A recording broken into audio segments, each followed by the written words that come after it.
Kajak klub Zorka postoji od 1968. Jedna jako bogata i duga tradicija. Mi smo počeli kao rekreativna sekcija radnika Zorke u to vreme. I nekako na svežu lepe uspomene što za jedan industrijski grad kao što je Šabac i za celu tu neku radničku klasu iz tog perioda do dana danas gde smo okupili jedan veliki broj dece koji nas je prepoznao i naš dobar rad i rezultate.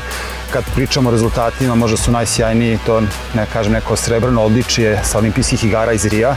Inače, mi smo redovni učesnici olimpijskih igara kao i naši takmičari i ja kao trener. Ja sam dete kluba, ponikao sam u prostorijama dok smo još bili u Šabačkoj tvrđavi. Iz neke skromne istorije našeg kluba sad smo izrasli jedan jako veliki gigant.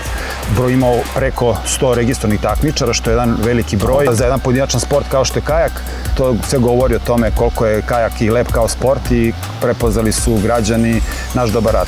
Porodično neko nasleđe ima i toga dosta, ali svakako i dosta novih članova i deci je lep sport. Sava je lepa reka, vidite kako je mirna i kako lepo izgleda i za rekreaciju, za kupanje. Kajak je zdrav sport pre svega, zahteva jednu onako lepu aerobnu sposobnost, što je po meni jako bitno i krucijalno za svu decu. Sprečava rani ulazak u pubertet kod devojčica i kod dečaka, što je isto jako bitno.